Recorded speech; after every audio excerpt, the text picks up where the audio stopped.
Bueno, ¿cuántos de ustedes saben el significado de Hosana? A mí me costó trabajo aprender qué es. Claro que Carmen Gloria se lo sabe, pero ahora que estaban cantando Hosana, que estábamos cantando Hosana, Hosana, Hosana en las alturas, pues Hosana es una exclamación de adoración que le dice a Dios: oh, salva, sé propicio, pero con una actitud y un corazón adorador. Así que vamos a decirle: Hosana, Hosana, salva, sana, sé propicio hoy, Señor, en nuestras vidas, en el nombre de Jesús. Vamos a orar. Padre, gracia y paz que nos sean multiplicadas en el conocimiento de ti y en el conocimiento de nuestro Señor Jesús, Padre. Que podamos crecer en gracia, que podamos crecer en el conocimiento de ti. Señor, tú eres nuestro Señor y Salvador. Tú eres el modelo a seguir, Señor. Tú eres la aspiración más grande de nuestros corazones. Señor, hoy te damos a ti toda la gloria, la honra, la alabanza y el poder hasta el día de la eternidad. Te bendecimos, te adoramos, te exaltamos. Te damos a ti la gloria, la honra y la alabanza por los siglos de los siglos. Amén. ¿Cuántos de ustedes quieren aprender más de Jesús? Todos, ¿verdad? La vida y las enseñanzas de Jesús son inagotables. Él es el modelo a seguir. Él debe ser la aspiración más grande de nuestro corazón. Y al estar revisando algunas de las enseñanzas de Jesús, me topé con el Sermón del Monte, que es el discurso más largo que encontramos en los evangelios acerca de las enseñanzas de Jesús. Son varios capítulos en donde el Señor abre su corazón a sus discípulos.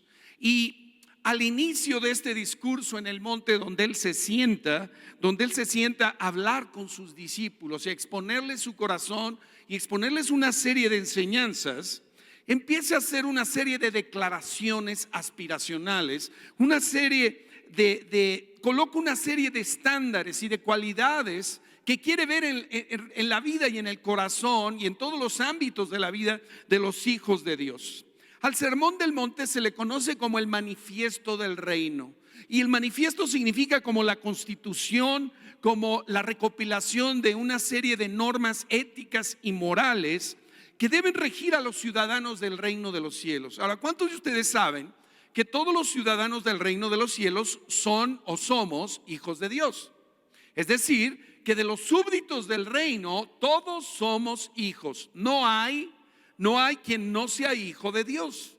Así que estas normas, estos estándares, la aspiración de Dios y del Señor Jesucristo de que nosotros crezcamos en nuestro carácter, es algo que Él tiene entre las grandes expectativas de su vida. Ahora, vamos a analizar las bienaventuranzas. ¿Cuántos de ustedes saben que hay 9 bienaventuranzas en este sermón? Y las bienaventuranzas, al analizar cada una de ellas, encontramos que se compone de 3 partes. La primera es también como una exclamación o como una declaración con júbilo de parte del Señor Jesús que dice: bienaventurado, bienaventurada. Y luego habla de quiénes son esos bienaventurados. Y ahorita vamos a ver esas características distintivas de cada una de las bienaventuranzas y de los bienaventurados y de las bienaventuradas. Y después, al terminar, nos da una recompensa. Ofrece el Señor una recompensa a todos esos bienaventurados y bienaventuradas que han estado buscando ese crecimiento, esa maduración en la presencia de Cristo. Amén. Entonces vamos a analizar la palabra bienaventurado. Bienaventurado significa extremadamente feliz y bendecido. ¿Por qué no voltea con la persona de al lado y le dice: eres extremadamente feliz y bendecido o bendecida? Y esta es una maravilla, porque nuestro pastor nos ha dicho que bienaventurado es la posición correcta de habilitación para prosperar. Bienaventurado, habilitado para prosperar, habilitado para recibir la plenitud de Dios en su vida. Y cuando hablamos de esta felicidad, de esta bienaventuranza, de este ser extremadamente felices, el Señor está hablando primeramente de un estado interno del corazón. Es decir, que nosotros podemos experimentar esta felicidad interna por encima de lo que estemos enfrentando en el mundo natural. Dios quiere colocar en nuestro corazón un estado de paz, de felicidad, de gozo interior que verdaderamente nos lleve a sentirnos plenos. Por eso el Señor, cuando declara bienaventurados, y yo estaba reflexionando en esto, y para que lo entendamos como mexicanos, el Señor nos está diciendo: eres hiper recontra felizote, dichoso, bendecido y afortunado. Así es como nos ve el Señor y así nos quiere. Yo no sé cómo vengas hoy, a lo mejor no vienes tan feliz, pero hoy es el día en el cual el Señor nos quiere bienaventurados, súper bendecidos y súper felices. Ahora, Dios nos ha capacitado para poder vivir a la manera que quiere que vivamos. Lo decía el ingeniero Silva, en lo que él oró y en lo que él estuvo hablando, que Dios quiere que nuestra aspiración máxima es que nuestro corazón le sea entregado a Él para que Él sea formado en el corazón de cada uno de nosotros. Es decir, Dios quiere construir por medio de su palabra, por medio del Espíritu Santo y de una voluntad rendida a Él, como oramos ahorita de aquí estoy, Señor, delante de ti. No solo entrego mi ofrenda material, me entrego yo a ti voluntaria y libremente. Y en la medida en que yo me entrego voluntaria y libremente, la palabra empieza a hacer su obra y va transformando mi corazón, mis pensamientos, mis actitudes y las intenciones que yo tenga para vivir, para que cada día se asemejen más al Señor Jesucristo. Amén. Y las bienaventuranzas, en la parte central, nos habla precisamente de esas cualidades del carácter de Cristo que están siendo construidas en la vida de cada uno de nosotros. Ahora, ¿por qué es importante las convicciones? ¿Por qué son importantes las cualidades del carácter? Porque lo que somos precede a lo que hacemos. Lo que somos es antes de lo que hacemos. A Dios le interesa nuestro corazón. A Dios le interesa que vayamos construyendo y afirmando y arraigando su amor, la identidad de hijos de Dios, la manera en cómo debemos conocer y ver a Dios y la manera en que Él nos ve a nosotros, de manera que podamos conocer y cumplir el destino que tiene para cada uno de nosotros. Así que, si tú y yo queremos definir carácter, digo, porque muchas veces hablamos del carácter de la persona, pero haciendo connotación al mal carácter, ¿no? No, esta persona tiene mucho carácter, ¿no? Y a lo mejor entendemos, es que es muy enojón o es medio violento. ¿Qué carácter tiene? ¿No? Y ya con eso te dijo todo, porque en la manera en que lo mencionó, lo dijo, pues ahí tú puedes entender, conociendo a la persona, si su personalidad sigue en bruto. O sea, la construcción del carácter de Cristo tiene que ver con que nosotros sometamos nuestro temperamento natural a la palabra y al Espíritu para ser cambiados y transformados. No hay temperamento malo. No existe un mal temperamento que Dios no pueda transformar. Y bueno, en la palabra estamos llenos de ejemplos de personas que fueron cambiadas y transformadas en sus temperamentos y en su carácter por la palabra y el Espíritu Santo. Uno de los ejemplos más comunes que se citan en las predicaciones es el apóstol Pedro, de ser arrebatado, de ser aventado, de recibir grandes revelaciones, pero luego atreverse a reprender al propio Señor Jesucristo, ¿verdad? Cuando le dicen, no, Señor, que eso no te ocurra a ti. Cuando el Señor le está diciendo que va a sufrir, que va a morir por los pecadores, Él se atreve a reprender al Señor Jesús. Imagínate tú y yo atreviéndonos a reprender al propio Dios. Está medio rudo, ¿verdad? Y sin embargo, el amor de Dios, el amor de Cristo, la palabra del Señor, la experiencia de una relación cercana con Él cambió el corazón de Pedro. Y la unción del Espíritu Santo, cuando cayó en el día de Pentecostés, sacó a relucir el nuevo Pedro con el carácter de Cristo. Así que estamos hablando del carácter de Cristo. Y carácter es el conjunto de convicciones, valores y creencias que conforman nuestro ser antes del hacer. Por eso, cuando nosotros hablamos de fe, cuando hablamos de fidelidad, hablamos de convicciones verdaderamente arraigadas en el corazón. Es decir, que la palabra ha hallado cabida en nuestro ser interno y se ha convertido en una creencia verdaderamente firme. Ahora, las convicciones firmes van a dar como resultado acciones congruentes. ¿Estamos de acuerdo? Cuando lo que creemos se traduce en acciones y estas acciones se van confirmando una y otra vez, podemos reconocer en la persona que hay congruencia, pero también que hay integridad, que hay fidelidad. Y esa es la aspiración máxima del Señor y es uno de los grandes retos que nos mantienen a muchos de ustedes y a mí aquí. Señor, yo quiero verdaderamente que tú me cambies y me hagas a la imagen de Jesucristo. ¿Quién dice eso? Yo eso es lo que quiero. Ahora, esta es una obra de amor, es una obra de paciencia y de perseverancia. Hoy en la mañana cuando venía para acá, el Señor me puso en la mente una escritura que está en Hebreos, no me acuerdo ahorita exactamente dónde está, pero habla de la posición del sumo sacerdote en los tiempos de los judíos. Que los sumos sacerdotes eran escogidos de entre los hombres para ofrecer sacrificios por el pecado de las personas que representaban. Y dice que una de las cualidades que tenía que tener ese sumo sacerdote era ser paciente con los ignorantes y con los extraviados.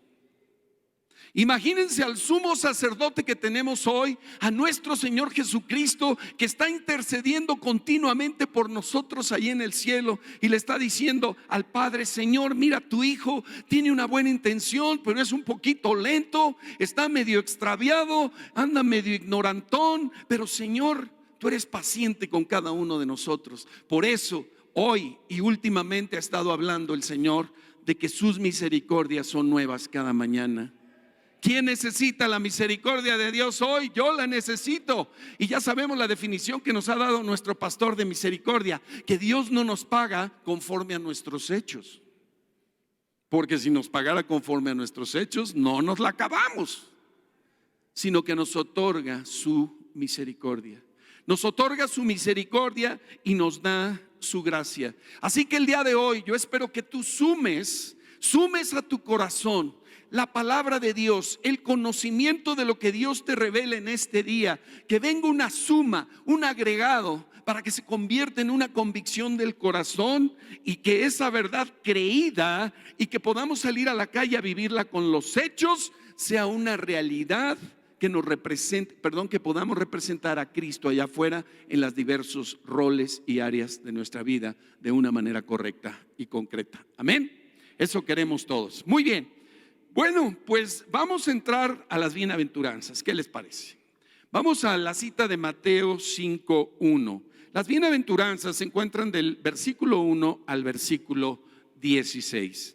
Estos primeros 16 versículos nos hablan más del ser que del hacer.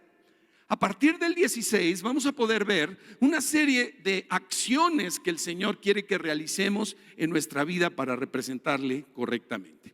Y la primera bienaventuranza, y por qué no nuevamente le dices al de al lado: ¿cómo estás de felizote y de bendecido? Extremadamente feliz, bendecido por el Señor en esta mañana. Primera bienaventuranza, en el verso 3. Bueno, vamos a leer desde el 1. Dice: viendo la multitud, subió al monte y sentándose vinieron a él, ¿quiénes? Sus discípulos. Y abriendo su boca les enseñaba diciendo: bienaventurados los pobres en espíritu, porque de ellos es el reino de los cielos. Ahora, muchas veces hemos leído quizá las bienaventuranzas y yo no sé qué tanto las hayas comprendido tú, pero yo tenía algunas cosas que no había comprendido. Es necesario sentarnos a meditar y sentarnos a buscar en otras escrituras qué nos quiere decir Dios respecto de esta. Y bienaventurado es el pobre en espíritu. ¿Sabes por qué? Porque un pobre en espíritu es aquella persona que ha llegado al punto de reconocer su necesidad de Dios. Y yo creo que todos los que estamos aquí porque reconocemos que necesitamos a Dios en nuestra vida. Porque sin Él estaríamos en bancarrota, sin Él seríamos incapaces de llevar nuestra vida de la manera correcta, ¿cierto o no? Entonces, ser pobre en el espíritu no significa que seas pobre en otros recursos, en recursos materiales, en dones, en talentos o en habilidades. Pero a Dios sí le gusta la pobreza en espíritu. Dice: bienaventurados los pobres en espíritu. ¿Y sabes cuál es la recompensa o el añadido a los pobres en espíritu? Dice que de ellos es el reino de los cielos. Es decir, que si nosotros nos colocamos en esta postura de decir: ¿sabes qué, Señor? Yo no puedo con mi vida solo, yo necesito de ti, yo necesito cada día de tu gracia, de tus promesas, de tu palabra, yo necesito crecer en mi fe en ti, Señor. Dice el Señor que eres extremadamente feliz y bendecido, porque de este tipo de personas se conforma el reino de los cielos. ¿De qué nos está hablando aquí? De qué es lo contrario a la autosuficiencia. ¿Qué es autosuficiencia? Yo puedo solo. No te metas conmigo, Señor. Tú bendice lo que yo te diga que tú bendigas. ¿Ah? Que muchas veces nos atrevemos a eso. A veces no nos damos cuenta de nuestro nivel de autosuficiencia, que le hacemos los planes a Dios y luego le pedimos que los bendiga. Pero es exactamente lo opuesto, porque si yo reconozco que necesito de Dios, quiere decir que en mí no existen los recursos suficientes para sacar adelante, pero nada. Y esa es la postura más correcta para recibir de Dios. Así que el día de hoy vamos a reconocer nuestra necesidad de Dios. Vamos a meternos a este territorio de bienaventuranza, reconociendo que no la hacemos sin Él, que lo necesitamos. Y voy a decirles algo que el apóstol Pablo escribe en 2 de Corintios 3:5. Y yo creo que aquí ejemplifica claramente lo que es ser pobre en el espíritu. Dice el apóstol Pablo: no que seamos competentes por nosotros mismos, para pensar algo como de nosotros mismos, sino que nuestra competencia proviene ¿de quién? Proviene de Dios. Es decir, que habilitado para prosperar, necesito colocarme en la actitud correcta. Señor, aquí estoy a tu disposición. Yo quiero, Señor, que tú me reveles qué hacer con esta circunstancia. Yo quiero que tú me des tu consejo. No quiero hacerlo con mis propias fuerzas, porque mis propias fuerzas se me acaban. ¿Y sabes qué dice el Señor en Isaías 57:15? Dice: porque así dijo el alto y sublime, el que habita la eternidad y cuyo nombre es el Santo. Dice: yo habito en la altura y la santidad. ¿Con quién? Con el quebrantado y humilde de espíritu. ¿Para qué? Para hacer vivir el espíritu de los humildes y para vivificar el corazón de los quebrantados. Amén. Así que estamos en la postura correcta cuando reconocemos que no podemos solos. Amén. Que en todo necesitamos pedir la intervención de nuestro Dios. ¿Está claro? Así que bienaventurados los pobres en espíritu, porque de ellos es el reino de los cielos. Amén. Siguiente bienaventuranza: extremadamente felices los que lloran. ¿Cómo? Extremadamente felices los que lloran, felizotes los que lloran, porque cortaron con la novia, con el novio, porque fracasaron en un negocio. Dice aquí que la recompensa para los que lloran es que serán consolados. Y sabemos que Dios es el Padre de toda consolación. ¿No es así? Dios es Padre de consolación. Él está siempre dispuesto a consolar a los que lloran, cualquiera que sea la circunstancia. Pero yo creo que esta bienaventuranza va un poquito más profundo. ¿Sabes que a Dios le gusta la gente que se duele verdaderamente, internamente, cuando comete un pecado? Que se duele verdaderamente por la condición en que encontramos el mundo a nuestro lado. Que verdaderamente tiene un corazón que se aflige por la necesidad de salvación de este mundo que está en decadencia día con día. Aquí nos habla de ese contristamiento que, si tú lo permites, el Espíritu Santo lo traerá a tu corazón. Dice la palabra en 2 de Corintios que hay dos tipos de tristeza. Dice la palabra que la tristeza que es según Dios produce algo positivo. ¿Sabes qué produce? Arrepentimiento para salvación. Del que no hay que arrepentirse, pero hay otro tipo de tristeza, la tristeza del mundo, que produce muerte. Ahora, yo siento que la connotación de esta bienaventuranza tiene que ver con cuánto dolor siente nuestro corazón por el pecado de la humanidad, el propio y el ajeno. Tiene que ver con ese dolor que sintió el Padre ante la pérdida de la humanidad que creó, con ese dolor que tuvo el Padre cuando envió a su Hijo a morir en lugar tuyo y en lugar mío. Esa aflicción que lo llevó a dar lo mejor que tenía con el fin de redimirnos de la peor condición en la que estábamos, una condición de quiebra y de bancarrota espiritual llamada pecado y muerte eterna. Hay un ejemplo en la palabra de Dios, o dos ejemplos que son importantísimos acerca de este versículo de la tristeza. Cuando Judas entrega al Señor Jesucristo por 30 monedas de plata, Judas no se arrepintió, tan es así que fue y se suicidó.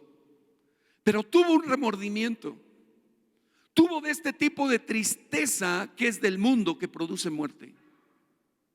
Pero Pedro, cuando traiciona al Señor, cuando el Señor es aprehendido ahí en el huerto de Getsemaní, los discípulos se dispersaron y Pedro siguió de cerca el arresto y luego todo el juicio que le siguieron al Señor. Pero ya había sido advertido que, por el propio Señor, que le negaría 3 veces. Y Pedro, ante ese sentimiento de sentirse solo, de que a su Señor lo habían ya detenido, es enfrentado a preguntarle si era parte del grupo del Señor Jesús o no. Y él una y otra vez negó. Y finalmente ahí en Mateo 26, 74 y 75, o sea, llegó al punto de maldecir y de jurar que no conocía al Señor. Y dice que enseguida cantó el gallo por 3ª vez. Y entonces Pedro se acordó de las palabras de Jesús que le había dicho: antes que cante el gallo me negarás 3 veces. Dice, y saliendo fuera lloró amargamente. Ahora, sabemos que Pedro tuvo una tristeza para arrepentimiento, porque Pedro fue restaurado. Pedro inclusive, fue colocado en una posición de eminencia dentro de los discípulos. Cuando cayó el Espíritu Santo en Pentecostés, Pedro fue el que dio el primer discurso lleno del Espíritu, donde se convirtieron 3,000. Pero Pedro pasó por este proceso de arrepentimiento del corazón a causa de haber negado al Señor. Y a Dios le agrada cuando nosotros hacemos cosas que están fuera de su voluntad, pecados en donde desobedecemos, que no tomemos a la ligera eso, que permitamos que el Espíritu Santo traiga a nuestro corazón esa tristeza que produce arrepentimiento y cambio. Por eso dice aquí el Señor: bienaventurados los que lloran, porque serán consolados. Así que hay una promesa de restauración, hay una promesa de ser levantados cuando a veces nos desviamos de la voluntad del Padre. Amén. ¿Quién dice amén? Así que, ¿cómo van los bienaventurados? ¿Vamos bien? Ok, tercera bienaventuranza está en el verso 5 de Mateo 5. Bienaventurados los mansos, porque heredarán la tierra, porque ellos tendrán como herencia la tierra. Ahora, ¿qué es ser mansedumbre? El Señor Jesús, en uno de los pasajes muy importantes ahí en Mateo 11, creo que es 27, dice: vengan a mí los que están trabajados y cargados, y yo los haré descansar. Dice: pónganse mi yugo y aprendan de mí, que soy manso y humilde de corazón, y hallarán descanso para su alma, porque mi yugo es fácil y ligera mi carga. ¿De qué nos está hablando aquí? El Señor Jesús es la persona más mansa que ha existido sobre la tierra. En su tiempo a Moisés se le dijo que era un hombre manso, que no había existido un hombre tan manso en la tierra como ese hombre Moisés, que sacó de Egipto a 3 millones o un poquito menos quizá de personas de la esclavitud. Pero el Señor Jesús dice: deja de preocuparte, de afanarte. Si estás trabajado y cargado, ven a mí y descansa. Ponte mi yugo, porque mi yugo es fácil, mi carga es ligera. Aprende de mí, que soy manso y humilde de corazón. A partir de estos versículos, ¿qué podíamos entender por mansedumbre? Lo primero que yo capto es que nos sujetemos a Dios. Que qué necesidad hay de cargarnos de tantas cosas de la vida, preocupaciones, afanes, circunstancias que no podemos resolver. Y el Señor Jesús te dice: ya deja de cargar con eso. ¿Sabían ustedes que las ovejas no son animales de carga? La oveja no es un animal de carga. Las mulas sí. Los burros también. Digo, estoy dando un ejemplo al nivel de lo pecuario, ¿verdad? Entonces las ovejas, una de las cualidades de las ovejas es que son mansas. Se sujetan a su pastor, se sujetan a la autoridad, se sujetan a Dios. Son enseñables. Son personas que no se defienden ni se andan justificando cuando se equivocan. Reconocen: sí, Señor, la regué. Aquí estoy, Señor. Quiero ponerme mi yugo. Ahora déjame decirte que ser manso no es ser débil. Un ejemplo de animal manso, para seguir con el ejemplo de los animales, es un caballo de esos enseñado en la alta escuela. Es toda una fuerza subordinada al jinete, ¿cierto o no? Ni siquiera no sé si has visto alguna de esas competencias de equitación donde salen estos caballos finísimos y no se ve que haga gran cosa el jinete. El jinete muchas veces nada más hace un apretón con la rodilla o con el muslo sobre el caballo, y el caballo perfectamente entiende lo que tiene que hacer. Es importante que nosotros le permitamos al Señor que Él vaya moldeando nuestro carácter. ¿Qué es lo contrario a la mansedumbre y a la humildad? Es la altivez, el orgullo. Es decir, yo lo sé todo, espérate tantito. El que discute cuando hay una instrucción, cuando hay algo que hacer. Dios espera de nosotros esa mansedumbre, que permitamos que Dios vaya haciendo esa transformación de nuestro carácter. ¿Y sabes cómo se logra? Solamente con una relación cercana con Dios. No hay más. En la medida en que estemos cerca de Dios, alabándole, adorándole, leyendo la palabra, meditando en ella, saliendo a hacer las cosas que Dios nos dice en esos tiempos de meditación de la palabra que tenemos que hacer, en esa medida iremos siendo, ahora sí que, entre comillas, amansados, de manera que seamos mansos y humildes de corazón. Amén. Dice la palabra en Efesios 4:2.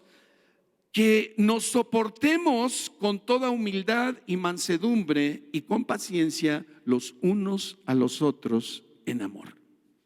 Ahora, la recompensa para esto es enorme. Dice: los mansos heredarán la tierra.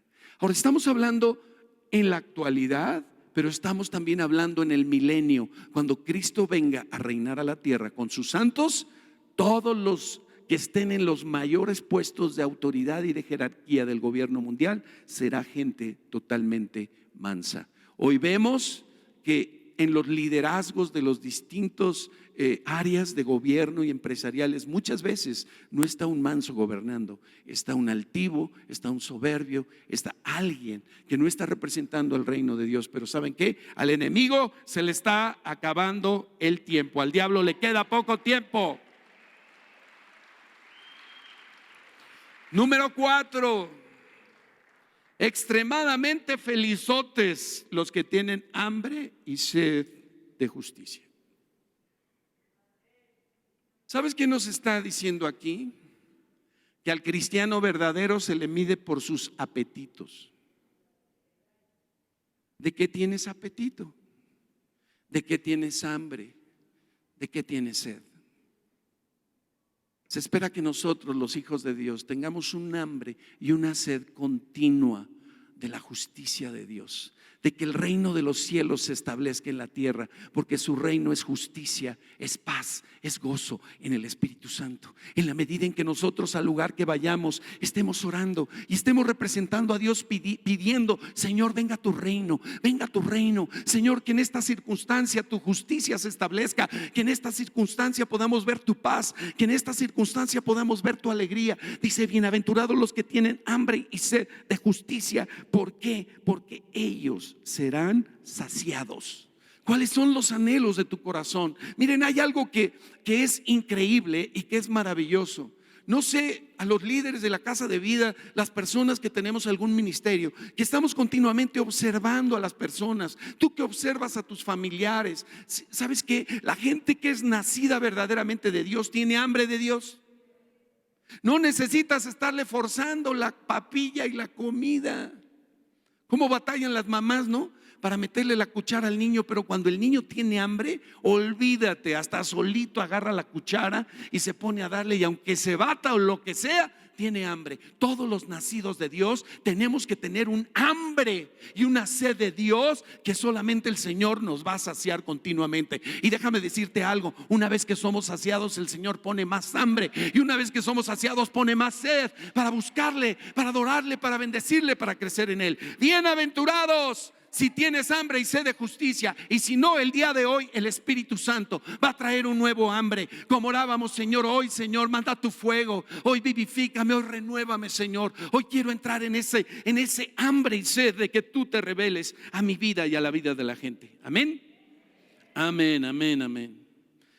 Así que ahorita, pues bueno, así como las bienaventuranzas nos ponen este estándar maravilloso, también el Espíritu Santo empieza a mostrarnos si en alguna de estas áreas necesitamos un incremento y una mejora. Amén. Y vamos a la quinta, verso 7. Bienaventurados los misericordiosos, bienaventurados los misericordiosos, porque ellos alcanzarán ¿qué? Misericordia. Hacía yo al principio la pregunta: ¿necesitamos la misericordia de Dios? Todos los días. Dice: nuevas son tus misericordias cada mañana. Necesitamos misericordia para recibir misericordia, y necesitamos dar misericordia para seguir recibiendo misericordia. ¿Qué es misericordia? Que las personas que ofendemos nos perdonen. ¿Qué es misericordia? Que cuando nos vean necesitados nos ayuden. Dos ejemplos muy grandes en los evangelios de lo que es la misericordia: el buen samaritano, que no pasó de largo cuando vio a un hombre que había sido robado, que había sido ultrajado, que había sido herido. Se detuvo, lo asistió, vendó sus heridas, les puso aceite, lo subió a su cabalgadura, lo llevó a un mesón y pagó por la recuperación de esa persona. Otorgó misericordia. Y también en la parábola de los dos deudores vemos cómo un hombre le debía muchísimo a su patrón, a su jefe. Había pedido un préstamo enorme y le estaban cobrando la deuda, y decía: ten misericordia, te ruego que me des tiempo, yo te voy a pagar todas las cosas. Y la manera en que pidió y suplicó movió el corazón de su jefe, y le dijo: está bien, no solo te doy más tiempo, más bien no te doy más tiempo, te cancelo la deuda, ya no me debes nada. Imagínense el alivio que sintió esa persona cuando recibió, a través de los ruegos y de la petición de ayuda, recibió misericordia y le fue cancelada la deuda. Pero ¿qué pasó con este hombre? Una vez que ya no tenía a un deudor, salió a la calle y se topó con un amigo, con un consiervo que le debía infinitamente menos de lo que él debía. Y en lugar de otorgarle misericordia, lo empezó a zangolotear, le empezó a apretar el cuello y a decirle: págame lo que me debes. Y por ahí pasaba otro de los empleados del jefe y fue a acusar a este hombre con el jefe. Y entonces lo manda a llamar y le dice: óyeme, yo tuve misericordia de ti y te cancelé toda la deuda, pero me están diciendo que tú, saliendo de aquí, estuviste ahorcando a un hombre que te debía muchísimo menos y no le diste la misma misericordia que yo te di a ti. Y entonces digo: bueno, pues ahora, ¿sabes qué? Te voy a meter al bote y ahí te vas a quedar hasta que me pagues hasta lo último, y va a haber ahí gente que te va a estar atormentando hasta que pagues hasta lo último de tu deuda. Así que estamos llamados a recibir misericordia, pero también estamos llamados a otorgar misericordia. Bienaventurados, extremadamente felices los misericordiosos, porque ellos alcanzarán misericordia. Así que la misericordia la podemos desarrollar. ¿Cómo? ¿Sabes qué?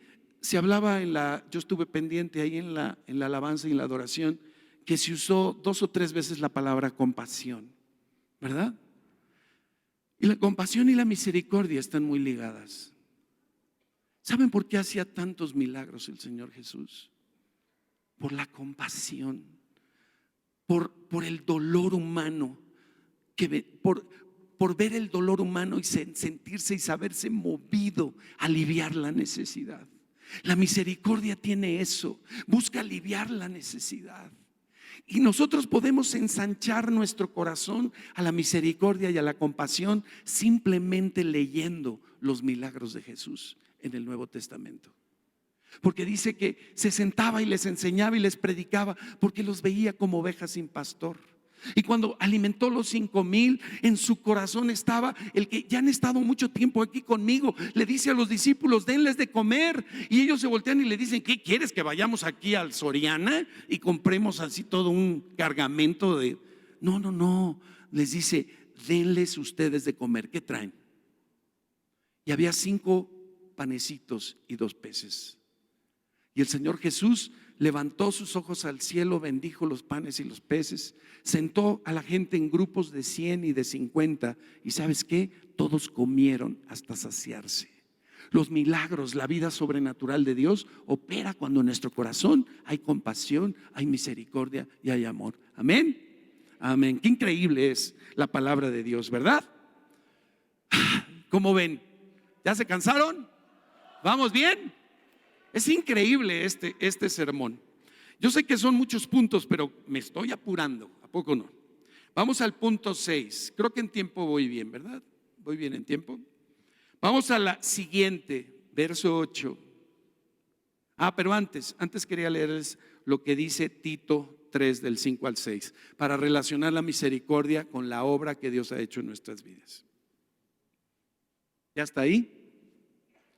Dice la palabra que Dios nos salvó no por obras de justicia que nosotros hubiéramos hecho, sino por su misericordia, por el lavamiento de la regeneración y la renovación en el Espíritu Santo, el cual derramó en nosotros abundantemente por Jesucristo nuestro Señor. Gracias, Señor, por tu misericordia, Señor, que te llevó a lavarnos totalmente a través del nuevo nacimiento y por la renovación en el Espíritu Santo. Señor, sigue derramando abundantemente sobre nosotros tu Espíritu Santo por Jesucristo nuestro Salvador. Amén. Amén. Ahora sí, bienaventurados los de limpio corazón. ¿A qué se referiría esto? Dice que los limpios de corazón verán a Dios. O sea, somos extremadamente felices y bendecidos cuando permitimos que nuestro corazón sea limpiado, sea lavado. ¿Qué usa el Señor para purificar nuestro corazón? La palabra de Dios. El Señor les decía a sus discípulos, les decía: ya están ustedes lavados, ya están ustedes limpios. En Juan 15:3, ya ustedes están limpios por la palabra que les he hablado.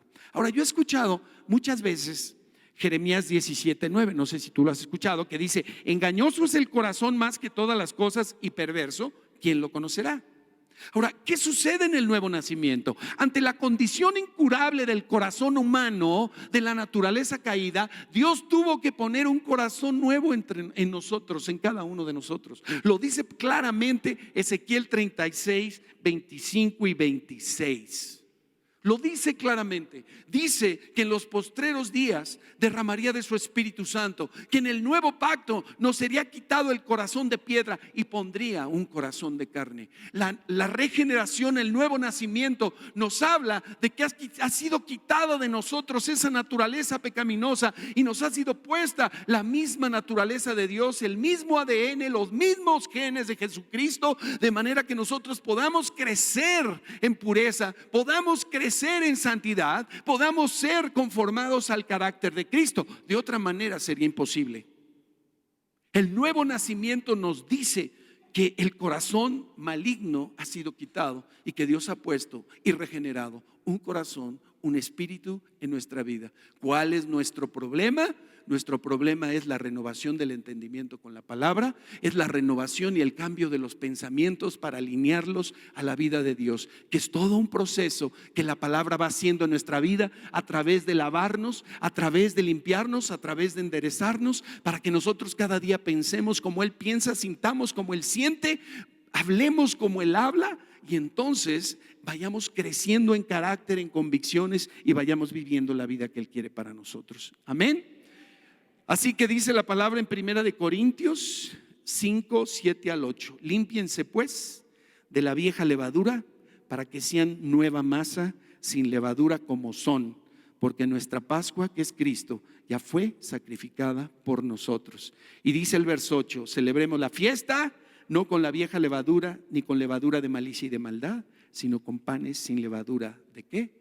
De sinceridad y de verdad. Dios nos ha puesto ya un corazón de una sola pieza para Dios. Amén. Antes teníamos un corazón en condominio, un corazón dividido, un día en un lado, otro día en el otro.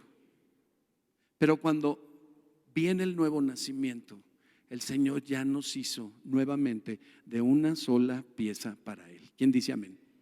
Ahora, el lío, como les digo, es lo que nuestro pastor nos dice: la educación en los principios del reino, que aprendamos cómo se debe vivir en el reino.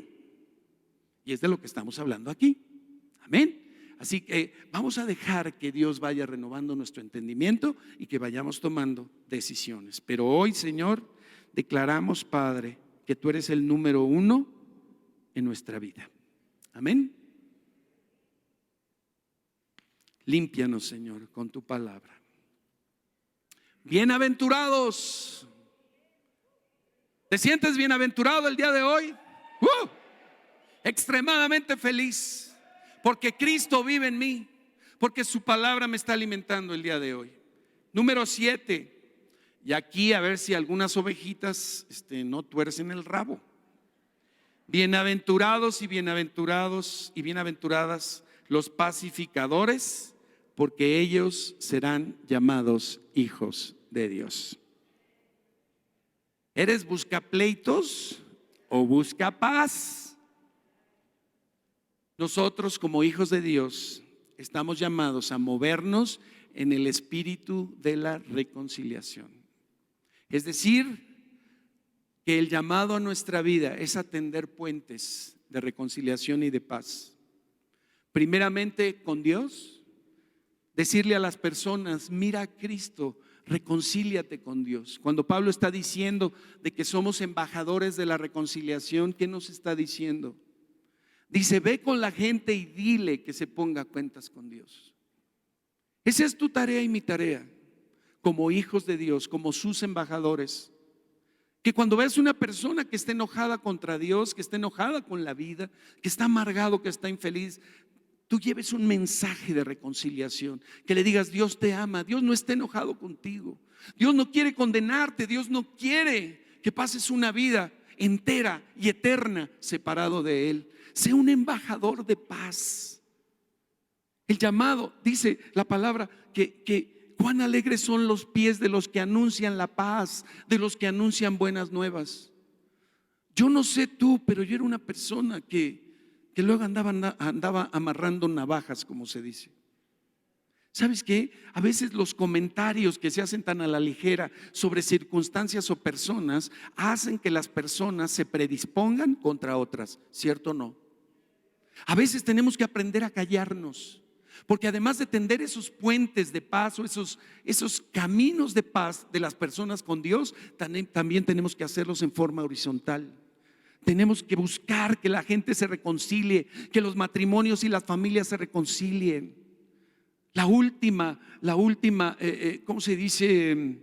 Profecía del antiguo pacto habla de que cuando viniera Juan el Bautista, en ese espíritu de Elías, él traería reconciliación entre los padres y los hijos a los padres. Y el primer padre con el que nos vino a reconciliar fue con Dios el Padre. ¿Y quién tendió el puente? Jesucristo, que abrió sus brazos en la cruz para poder abrir un camino a la reconciliación y a la justificación por la fe con él. Amén.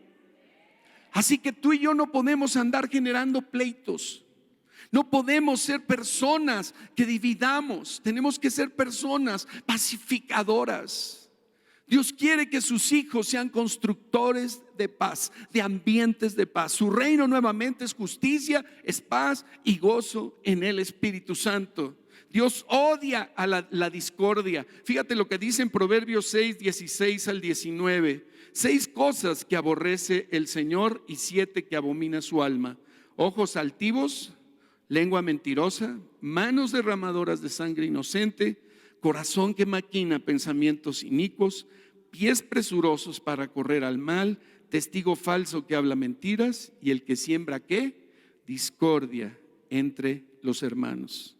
Dios ama la paz, como dice Colosenses 1:20, por medio de Cristo, reconciliar consigo todas las cosas, las que están en la tierra como las que están en los cielos. ¿Y qué dice ahí? Haciendo la paz mediante la sangre de su cruz. Amén. ¿Te declaras hoy bienaventurado por ser pacificador? ¿Por qué no tomas un momentito y cierras tus ojos? Le dices: Señor, a partir de hoy voy a ser un embajador de reconciliación. Señor, voy a tender lazos de paz en todos los lugares donde me encuentre. Padre, voy a pasar por alto las ofensas. Señor, voy a buscar unir en lugar de dividir. Señor, voy a buscar, Señor, saldar cuentas y perdonar en lugar, Señor, de generar rencor o discordia. Padre, en este día, Señor, te pido, Señor, que ese espíritu de paz que tú trajiste a la tierra se empiece a mover en mi corazón y en mi vida, en el nombre de Jesús. Amén. Gracias, gracias, Pedro. Amén, amén, amén. Y luego termina diciendo: bienaventurados, felices los que padecen persecución por causa de la justicia, porque de ellos es el reino de los cielos. Dios dice que todos los que querramos vivir piadosamente en Cristo Jesús, padeceremos algún tipo de rechazo, de molestia, de enojo con la gente del mundo, o aún de persecución. Yo sé que a muchos de ustedes, como a algunos de nosotros, nos han cerrado las puertas amigos que teníamos antes y que ya no quieren oír de Jesús, y por ende no nos quieren ver a nosotros, ¿cierto o no? Todos de una u otra manera, a causa del nombre de Jesús, a causa de nuestra fe, se nos han cerrado puertas. Pero ¿sabes qué? Somos bienaventurados, porque el reino de los cielos también está lleno de personas que han decidido mantener su fe y no transigir. Porque hay veces que es fácil transigir y ceder a nuestras creencias, pero cuando son del corazón nos sostendremos firmes a pesar de cualquier adversidad. Hay grandes recompensas. Y por último dice: bienaventurados son cuando por mi causa los vituperen y los persigan. Gócense y alégrense, porque su galardón es grande en los cielos. Y aquí termina el discurso de las bienaventuranzas con 2 declaraciones más. No solo somos bienaventurados al crecer en estas cualidades del carácter y en recibir las recompensas que Dios traerá a todos los cristianos verdaderos que permitimos que Cristo sea formado en nosotros. ¿Sabes qué? Nos otorga el gran privilegio de ser la sal de la tierra y la luz de este mundo. Así termina el Señor diciendo: ustedes y yo somos la sal de la tierra. Ustedes y yo somos la luz del mundo.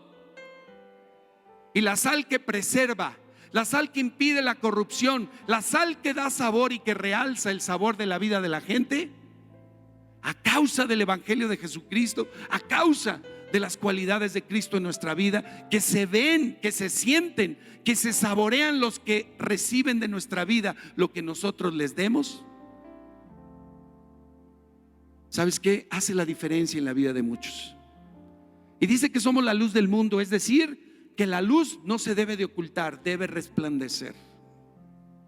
Y hoy este mundo en tinieblas necesita la luz y la sal de los bienaventurados. No sé en qué áreas has estado atorado, porque yo al revisar estas cualidades yo le dije: Señor, me falta mucho en algunas áreas. Pero el Señor me mostró que esto que nos habla el Señor no es para nada para condenarnos, es para que nos metamos más a la palabra y al Espíritu. ¿Sabes qué? Porque la ley del Espíritu de vida en Cristo Jesús es la que va conformando este carácter en nuestro corazón y en nuestra vida cuando tú y yo nos disponemos a Él. Aquí hay personas que han tenido la oportunidad de otorgar misericordia y a lo mejor la han retenido. Aquí hay personas que han iniciado problemas, discusiones, contiendas. No te condenes hoy. Hoy hacemos un alto porque el Señor nos llama bienaventurados, porque le estamos buscando a Él. Si hoy tú has estado débil en tu hambre por el Señor, es el momento para recuperar el hambre por las cosas de Dios. A veces pasamos por tiempos en los cuales caemos en una monotonía, en una situación en la cual dices: ay, pues ya es lo mismo todos los domingos, como que ya nos arreligiosamos. Hoy el Espíritu Santo quiere despertarnos. Hoy el mensaje es directamente del Señor Jesús a sus discípulos, a sus seguidores. Somos parte del reino de los cielos y tenemos que estar siempre activos. Tenemos que estar creciendo en el conocimiento de Dios, como orábamos al principio. Espíritu Santo de Dios, hoy, Señor, renuévame, Señor. Hoy quiero subir a ese monte de las bienaventuranzas y oír tu voz, Señor, que me dice: eres bienaventurado, eres feliz, porque tienes hambre y sed de mí. Eres bienaventurado y eres feliz. ¿Por qué? Porque estás haciendo o adquiriendo la mansedumbre que quiero que tengas en tu carácter, para que gobiernes mis asuntos, para que las personas que estén bajo tu autoridad reciban a través de ti una autoridad correcta, que no sea abusiva, que no sea maltratadora. Hoy renunciamos a la arrogancia, hoy renunciamos a todo aquello que no es del carácter de Cristo. Amén. Y yo no sé si hay personas nuevas el día de hoy aquí que quieran comenzar esta nueva vida con el Señor, que necesiten un corazón nuevo para comenzar, que les sea quitado, que nos sea quitado toda corazón de piedra interno. Habrá personas aquí hoy que nunca le hayan dicho a Jesús: sé mi Señor, sé mi Salvador, y que hoy quisieran decirle y entregarle su vida y su corazón al Señor. Él va a poner un corazón nuevo para comenzar una vida nueva y una vida diferente. ¿Hay alguien aquí?